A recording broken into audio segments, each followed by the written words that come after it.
the reason behind the rebrand was not valid enough to take the company to the next level. And we received tons of pushback because it was a legacy brand, but it was not connecting with the audiences. It was not reflecting. What happened with Jaguar? Oh my God.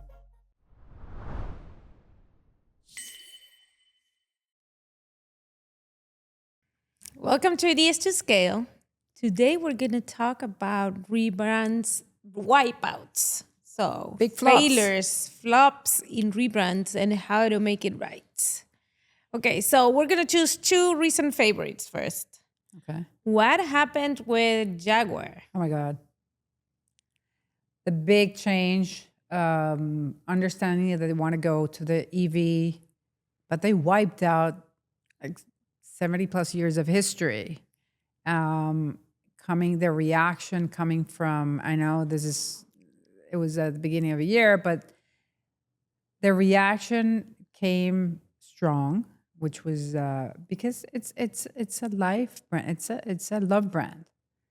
Having a love brand of that sort of change in a way that dramatically disconnects from the heritage and legacy, it might be brands that they're coming into from traditional automotive to going to EV market, and that shift, it kind of makes you think what values. And it's not that the values can be like this bag. I'm going to take all these brand attributes and take them to the next brand attributes.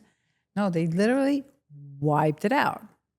And it just doesn't work. You have to respect the love that your stakeholders have for your brand too. How do you do that? So that's one that didn't work because there was a lot of passion there. The And other there was one, a lot of pushback, and they didn't retract. They're continuing with that. What they're doing is going into the EV world, competing Rivian, Tesla, and all the other EVs, and having whatnot, Waymo in a way. But but the question is if it was needed. Why did they feel the need to do that? Just go into the EV world. So I think that that's when we always do these conversations. We had this conversation the other day with one of our clients. It's okay, we're not, a rebrand process is a pendulum. It's a range. It's not from 0 to 100. You decide how much of a degree of change you want to do and how much you want to bring from your previous brand into the new one, right? yes, that's a big, okay, the way we see it, and when we're taking a branding project, it's like, what do we do? We're coming into this new market. Or the SEC, like for instance, Mercantil Amaranth, the SEC strict instructions to divest and to separate. So it depends where you're coming from. You can either refine your brand, evolve your brand, or transform your brand. And that gives you what we call the degree of change in that spectrum. It can very well be name change, identity change, or you're doing somewhat of a colors of your system, of your messaging. It depends. Literally depends. It might be the very case of having what we did American Airlines and way back then, my previous company. It had to change the brand. It changed to American. It changed the tail of the plane. It changed the identity of it. Why? Because it was coming A from Chapter 11, B was the biggest brand, and then biggest airline is a love brand, like we were saying, despite all the things that it had, and we had to elevate the brand. So that would take. It's not optimizing or refining. It's not evolving. It might be transforming, and transforming, it can all these variables take into place. If we go to Jaguar, which was the initial part of it, is if we go. They say, okay, they've literally transformed the brand with the caveat that they maintained the name, maintained they wanted to leverage on on the expertise in terms of car and the craftsmanship and the details that they have, they want to extrapolate that into this new space. And I wasn't involved in the rebranding, but they, maybe missed or at least did not take into account the legacy aspect as such an important variable in the process. And that's the pushback that they received. Well, the other big, greatest flop that I hated was X. Previously known Twitter. That's how can you, how everybody introduces, like, previously known Twitter. Exactly. And it's been how many years? And you still have to say, still people say, I'm tweeting. That hasn't changed. And that I consider a huge failure. But I think that the reason it's a huge failure is because the reason behind the rebrand was not valid enough to take the company to the next level. Like, this was just a whim and un capricho from Musk because he wanted it to feed into the rest of his companies. But he did not think through all of the aspects that you have to think through. I did an analysis of why X is such important for Musk. Yeah. And that so many companies called X within or have an X in the system. It's a thing for him. Let me see. The change, the way I would approach the brand change, because it did need a change. There was a new ownership. There's a crisis in terms of the stock and the whole process of the stock price and what happened, and there was an exodus of talent, and also the massive layoffs that they had. So they were restructuring big time. And that restructuring, in my mind, they were going into the AI and they're playing catch up with Grok and what they're doing within it. So in my mind, it was changing the business model. But they didn't take into account the market or the space or the community that it had created. Huge. People would get the news, the immediate news from Twitter. People, they didn't take into account all the things that make Twitter work. And once it changed to X, it's like you have to, in that rebranding, it didn't have context. It didn't have the reason why you're doing this. No, it was impulsive. I'm sorry. I don't think, I don't think it was needed. It was a change in symbol, not a symbol of any change in that company. It was, but people, again, so history, it tells what's happening now. X, previously known Twitter. That's like everybody. That's a huge, huge fail. Sorry. But when should you rebrand? The way that I always say is, when should you rebrand? You should rebrand whenever your current brand is not taking you where you want to go and it's not reflecting your future self. That's the key to decide whether you rebrand or not. Yes. And that can be, like you say, a small adjustment or a huge transformation, right? But the decision to rebrand comes from there. Yeah. I would backtrack a bit, is that what we truly believe is the power of brands. The brand can help you scale, can help you enter markets, can help you introduce new products and services, can help you. It's the way you present yourself. And it can also hinder your growth. It can also hinder your growth. But the idea, if you manage your brand the way we advise companies, is like, okay, this is where it's heading. Okay, so now we do the strategy, because remember, brands make strategy work. Okay, and strategy make brands work? Again, it's a retroactive, it's a spiral, and things that are happening, it happens in conjunction. So having the brand, it's like, okay, is the brand helping me scale? Is the brand helping me enter new markets? If you come from a brand from Latin America, in Spanish, it's difficult to pronounce in English, and you want to enter the US market, what is it that you need to do? And so you start from the reason why. It's not a capricho. It's not something that you take like a spur of the moment thing. Whim. You do have aspects saying, okay, this brand can take me to this place. So, and then you decide what degree of change. And that's the second question. It's like, okay, where should we change? How much should we change?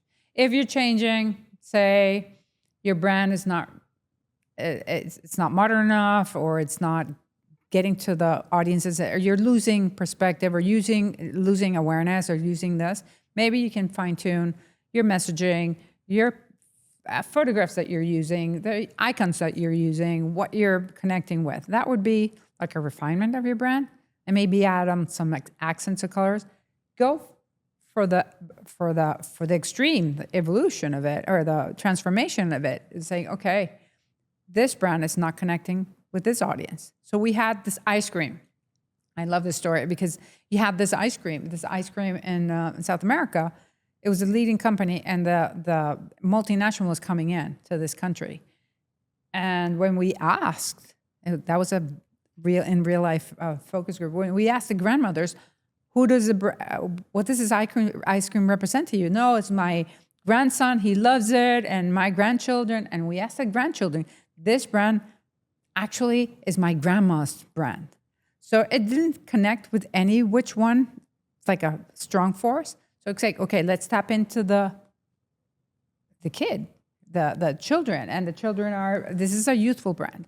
So we had to evolve, transform the brand so that it actually connected with that audience. And we received tons of pushback because it was a legacy brand. It was, but it was not connecting with the audiences. It was not reflecting. Yeah, it was connecting with the grandmas, and you wanted to connect with the kids. So that's the reason why you do that evolution. I don't think it's a case in X.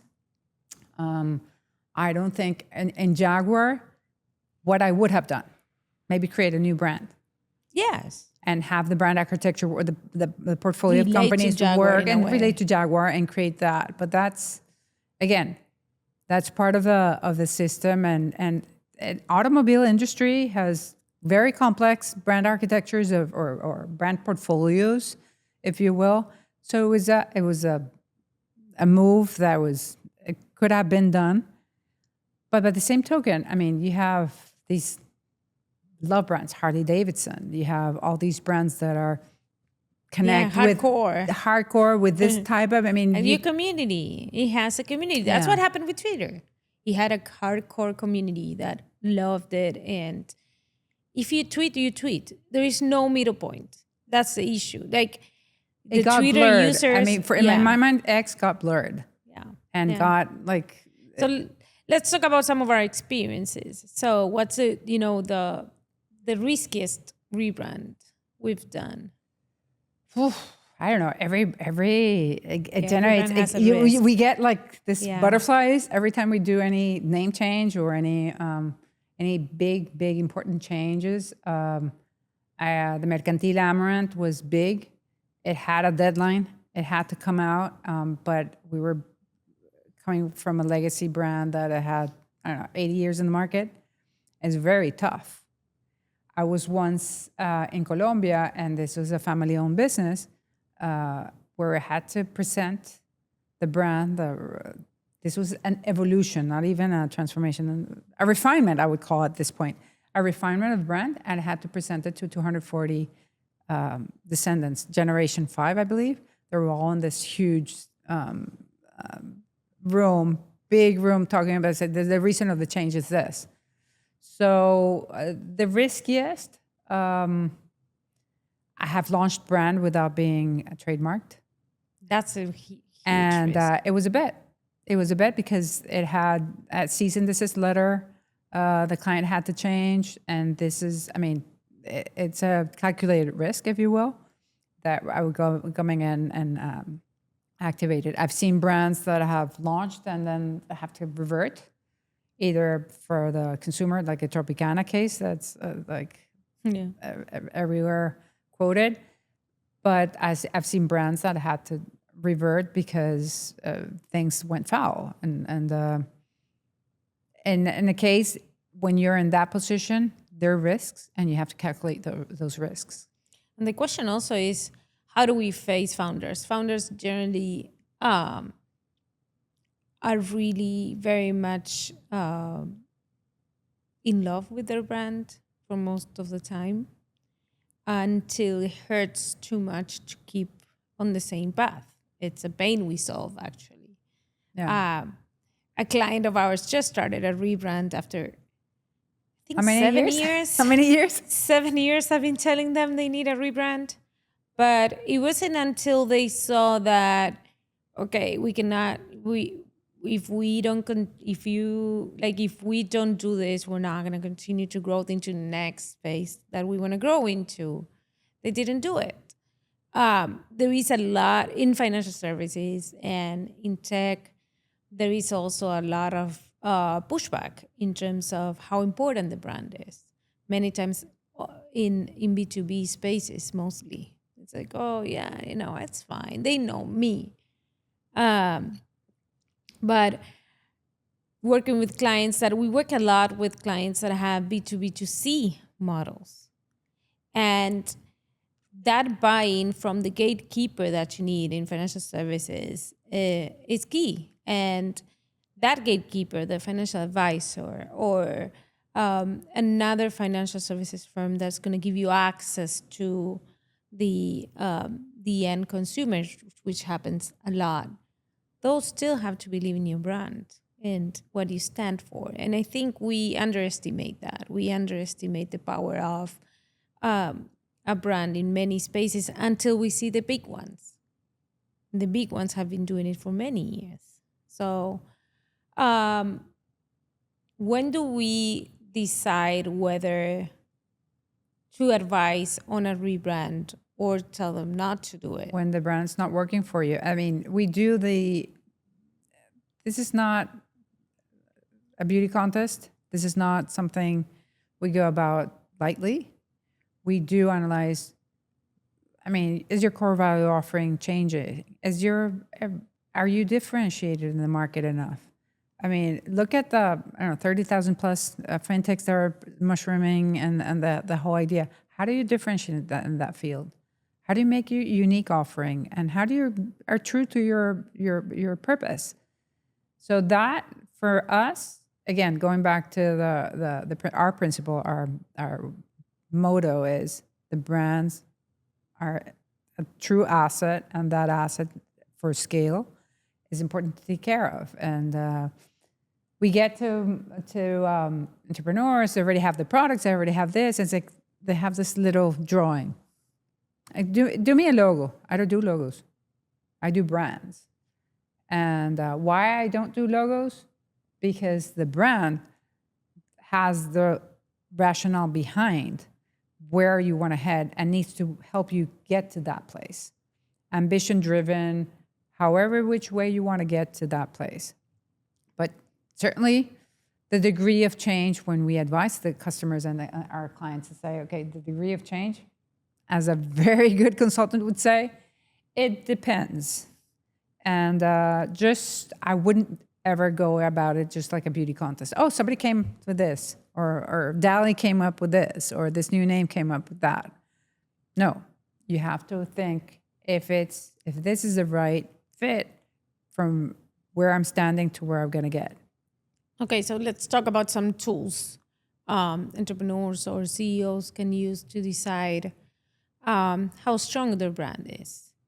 So first of all, go deep. Go deep into what's your core value offering, what's your why, what's the competitive space the opportunity space that you're seeing. If you want to go into the brand that we're currently advising, it's changing from rails, infrastructure, wealth tech, to a service blend of agent approach. Or agent's not the word for it's AI, but more like a concierge approach to this. That's a change in business model. So we understand where are you changing and how's your business model changing. If your narrative, and then you understand whether, again, you're entering a new market. If that market and your name is very difficult to pronunciate in Spanish, and you're going to the Spanish market, go ahead. I remember a car way back then, the Nova car. Nova, everybody says Nova. No. Nova in Spanish is it's not going. It's not going. Nova. And you're just like, okay, how do these brands work? A lot of budget, a lot of Yeah, you have to put more money into it without the need. You could rebrand. and some use brands them. are like more Coke. Can say Coke is it can, but it's always it has invested many Millions, decades into that, and so you understand what's your budget for that, but understand where you're heading. How's your brand actually helping you with that, and having that assessment and saying, oh, and we do that degree of change analysis, and clearly it's like it comes to don't you think when you come to that point with clients, it's like, yes, Gabby, we need to transform. Yeah. And it was like, we have all the arguments set. And yes, there's a magic with it. There's creative, and they need to see it. The other aspect is if you put it in just text, or they need to see The visual. play. Yeah. And with all the AI tools that we have, it's very easy to make it work so they can actually visualize it.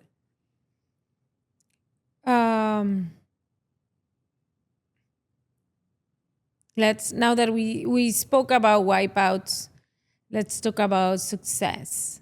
Like, who do we admire for how they've done their revamp and their repositioning? I like the brands currently, like Nubank, going against the establishment, confronting, having and that growth. I like what's happening. Stripe. I like what's happening in a way of getting to places where people were not comfortable with. So I like those brands. That challenge and that they are able to convince them in a way that didn't happen before. And you see a lot. I mean, you see in consulting, Accenture, change that happened years ago. You see places where it works. Airlines happens a lot in terms of where you see two brands integrated, and that would be ideal. Things, I know Southwest is going to change the brand or not, given that they're changing the motto. It could be interesting to see. Spaces where you see changes in experiences. Even Starbucks is redoing the experience and changes. We're talking about changes. It does not always, it's not uniquely put into the brand or the logo or the identity. It's also the experience, how the experience needs to change. And what we said in other conversations that we had is that people are going more into the in real life experiences. So they're tapping into Barnes & Noble. Barnes & Noble, we thought it was a dead brand. It was dying. All of a sudden, people want to go and share what they're reading, what they're doing in that space. Starbucks is going back to basics, and things that are happening in terms of experience. I see changes. I like changes, any which one. I mean, introductions and changes every year, a lot. The way I see it in terms of the question you need to ask yourself is your brand actually pushing your growth, hindering it, or just being neutral? And if, in an ideal world, beyond what you do in marketing, which we do a lot, is okay, is my brand actually, am I proud of my brand? Am I like wearing my brand on a shirt, on your heart? And is my audience doing the same? And that's when your brand is actually helping you grow, when you have that pride. You have internal audiences, which is wants to wear your brand, or you have what you drink is what you are in terms of identity, reflection. There's so many spaces. But if you're considering changing your brand, do not go about it lightly. Understand where do you want to go and see how the brand can take you there. And from then analyze the degree of change. That's what I would do. And in a nugget. Perfect closing. Thank you so much. Thank you.